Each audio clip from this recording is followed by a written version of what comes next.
যুক্তরাষ্ট্রে পৌঁছে বিশ্রামে বাংলাদেশ দল, পক্ষপাতের শিকার সাইফুদ্দিন, দাবি নির্বাচকের। সাইফুদ্দিনের বাদ পড়াটা একটু অস্বাভাবিক। পার্সোনাল লাইকিং ডিসলাইকিংটা খুব গুরুত্বপূর্ণ হয়ে টিম বানানোর ক্ষেত্রে। যুক্তরাষ্ট্রের হিউস্টনে পৌঁছেছে বাংলাদেশ দল। ভোর 4টায় জর্জ বুশ ইন্টারকন্টিনেন্টাল এয়ারপোর্টে পা রাখে টাইগাররা। Dhaka to Dubai, Dubai to Houston, প্রায় 14,000 কিলোমিটার আকাশপথ। উপর থেকে পাখির চোখে শহরটা দেখা পুরো দলের, যেখানে এখন পর্যন্ত কোনো ক্রিকেট ম্যাচই খেলেনি টাইগাররা। শান্তদের বিশ্বকাপ মিশন ডালাস থেকে শুরু হলেও মূল প্রস্তুতিটা হবে টেক্সাসের শহর হিউস্টনে। বৃষ্টিস্নাত সন্ধ্যায় নিজেদের প্রথম গন্তব্যে টাইগাররা। শান্ত আফিফ তানজিদ তামিমদের চোখে মুখে 25 ঘন্টা লম্বা ভ্রমণ ক্লান্তির ছাপ। স্বস্তি একটাই, ঢাকায় ভ্যাপসা গরম, আর হিউস্টনে এই মুহূর্তে মৃদু ঠান্ডা আবহাওয়া বৃষ্টির জন্য। তবে দিনে দিনে তাপমাত্রা বাড়বে সেখানেও। 3 দিন পরই নতুন কন্ডিশনে নতুন মিশন টাইগারদের।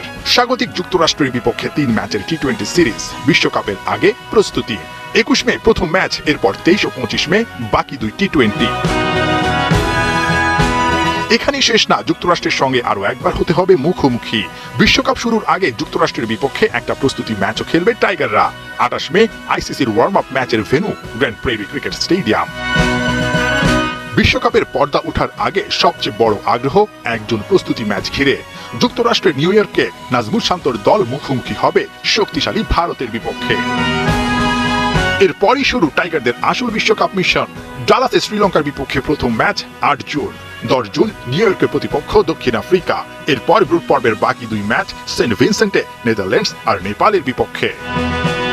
সুপার 8-এর আগে বাংলাদেশকে আকাশপথে 26,644 কিলোমিটার পথ পাড়ি দিতে হবে। লম্বা পথে শক্ত বাধা পেরুতে পারলেই টাইগাররা দ্বিতীয় রাউন্ডে খেলবে, যা আপাতত টার্গেট পুরো দলের।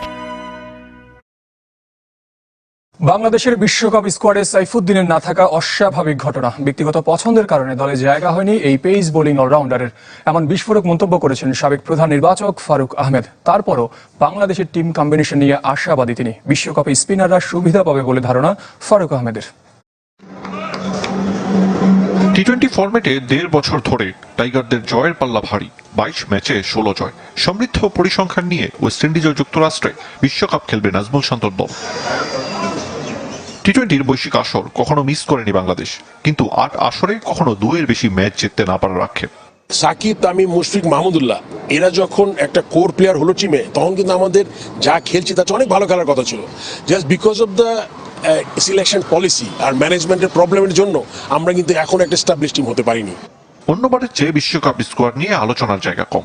ফারুক আহমেদের মতে টিম কম্বিনেশন মন্দ নয়, যদিও সাইফুদ্দিনকে বাদ দেওয়ার যুক্তি খুঁজে পাচ্ছেন না সাবেক প্রধান নির্বাচক। সাইফুদ্দিনের বাদ পড়াটা একটু অস্বাভাবিক। পার্সোনাল লাইকিং ডিসলাইকিংটা খুব গুরুত্বপূর্ণ হয়ে টিম বানানোর ক্ষেত্রে। Is a different kind of bowler. Chief selector একটা কথা বলেছে, তার যেরকম করে ডেথ ওভারে ইয়র্কারটা দেখতে পাই নাই, এটা খুব একটা হাস্যকর লেগেছে।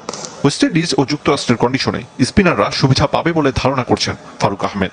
মেহেদী মিরাজের পরিবর্তে শেখ মেহেদীকে স্কোয়াডে রাখা ভালো সিদ্ধান্ত বলে দাবি।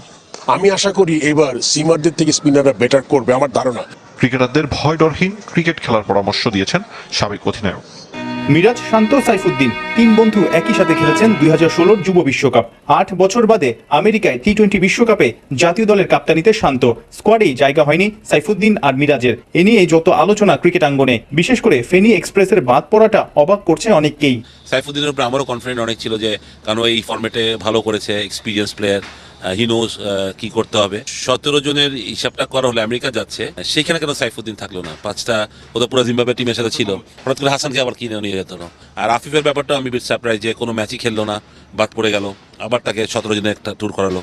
মানে সেখানে হয়তো আমি রাজকে দেখা যেতে পারতো। খালেদ মাহমুদ সুজনের অধীনে আবাহনীর টিমে তানজিম সাকিবও খেলেছেন, মোহাম্মদ সাইফুদ্দিনে খেলেছেন। আপনি যদি নির্বাচক হতেন, আপনি কাকে নিতেন? সাইফুদ্দিন একরকম বোলার, তানজিম সাকিব একরকম bowler. Sakib is very aggressive bowler, আমি সবসময় ওকে দারুণ পছন্দ করি। তাসকিন এবং সাকিব অনেকটা একরকমের, এবং সাইফুদ্দিন ইজ উইকেট টেকার। আমি মনে করবো সাইফুদ্দিন আমার টিকের এত বছর ধরে খেলছে এবং প্রতি বছরই পারফর্ম করে। Is a very handy player, batting A run করে দিচ্ছে, সময় মতো আপনাকে উইকেট নিয়ে দিচ্ছে। একটা ম্যাচ খারাপ খেলে বাদ পড়ে যাওয়াটা, ইভেন পহেলা মের আগে যে আইসিসি কে 15 জনের দল দিয়েছে বিসিবি, সেখানেও সাইফুদ্দিন ছিলেন। এইটাই খুব সারপ্রাইজ, যদি আপনি একটা ম্যাচে একটা ছেলেকে দিন, লাস্ট ম্যাচে 4 ওভারে 50 রান রান দিয়েছিল। অস্ট্রেলিয়া সেরা বোলার 4 ওভার 68 দিচ্ছে, 70 দিচ্ছে আমরা কলকাতার জন্য। সুতরাং এটা কোনো ইয়ে হতে পারে না, এক ম্যাচের পারফরমেন্স। বাট সাইফুদ্দিনের এতগুলো পারফরমেন্স আপনি কিভাবে মূল্যায়ন করবেন? পেস কি স্পিন, বাংলাদেশের বোলিং ইউনিট বেশ ধারালো।